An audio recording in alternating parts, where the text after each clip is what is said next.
your granddad for the first time. His name was also Paul. It was, yeah. And you were 15. How did that work? Because you were still in the orphanage, but you used to be able to come home, or how did that? No, I was. No, I used to go for Christmases to the place, the Richardsons, who were a family up in Monkstown. Okay.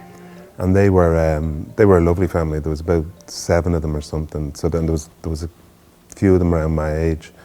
They loved football, so I was delighted to go to live with them. And they were one of the loveliest families ever. I used to wet the bed till quite late, so and they were obviously probably told that, and they used to cover it up, and you know, it was they were just a lovely family. They all used to have to, I think they had to twist their arms to buy me a Christmas present. Every one of them had to buy me something for Christmas, so that was great. I thought that was brilliant because I never got that many presents in my life. But yeah, so and I got real close to them because the father had a kind of a what sort of shop was it, that sells gas and all that sort of stuff. Hardware store. Hardware store, yeah, exactly. And he used to let me work on that, and he used to give me a couple of bob for that as well. So I'd never done that before, so Brilliant. I had a few shillings when I went home as well. So he was great. And you say when you went home, you mean back to the orphanage? Oh, sorry, back to the orphanage, yeah. Okay, and it was home, right? Yeah, it was home for me until I was 15. Yeah. And then when I went out to my mum's for the first Christmas ever, that was, you know, that was kind of like a, she had me more worried about that than I was actually worried about it, if you know what I mean. Because I knew I had to meet him at some stage because they'd been talking about him. Every time I'd met my granny, because she'd come down to the orphanage with my mum, to Glen Silva with my mum, and I used to love those days because she'd give me half a crown as well, so more cash. There's a theme here. There's a theme coming up, I like that, I know. But yeah, I think they were more worried about me meeting him than I was. Because I was, at that stage I was 15, I'd started doing sit-ups, weights, anything I could do, because I was expecting a row or something.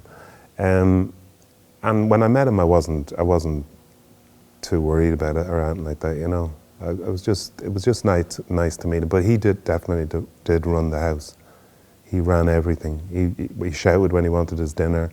He hammered on the floor sometimes when you know, he wanted someone to come upstairs and whatever he wanted.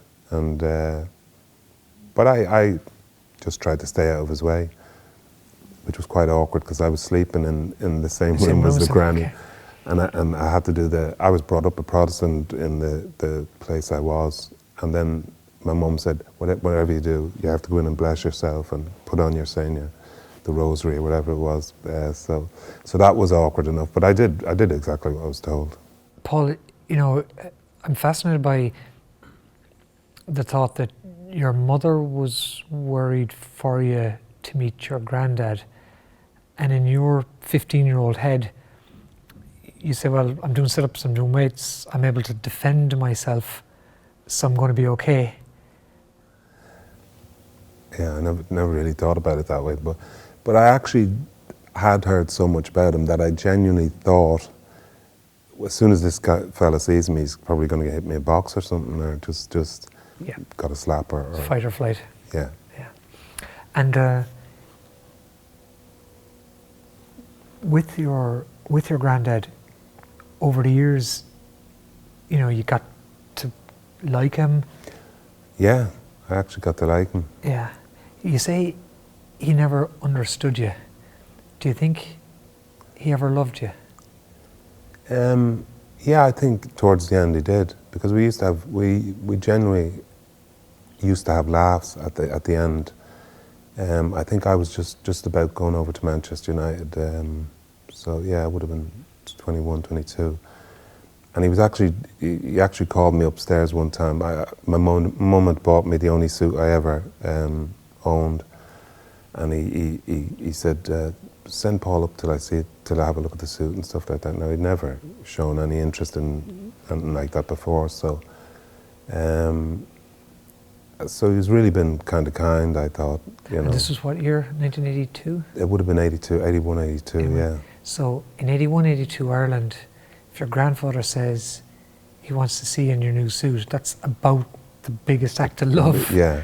At he might those be times, getting- maybe. Yes.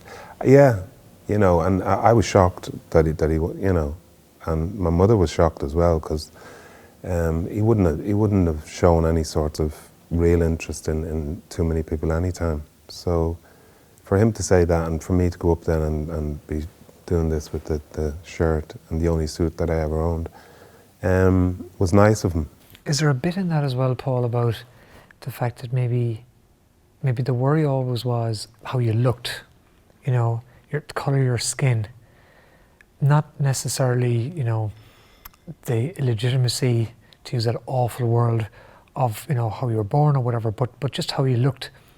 And then towards the end, I presume you saw him after that, but this is towards the end, he wanted to see how you looked. I mean, it's an incredible journey, isn't it, in its own simple way? Yeah, and I think, and the biggest part of that journey is the journey he made. Yeah. It wasn't, you know, because I did nothing different. I just got to like him because he had a thing where he shook the paper when he was mad, and I used to really just smile, because I used to find it very funny. If he wanted something, he used to rattle the paper as hard as he could, and of course, Elizabeth, his wife, used to think, "Oh, what can I get you? Like, you know, what do you want?" And did you love him at the end? No, I really liked him at the end. I really liked, because he started smiling. He started, you could get a laugh out of him, you know. Yeah, I don't know about love though. I don't know whether I loved him at the end. I really liked him, but I don't know. The love thing is probably going a little bit too far. She just came back on the boat.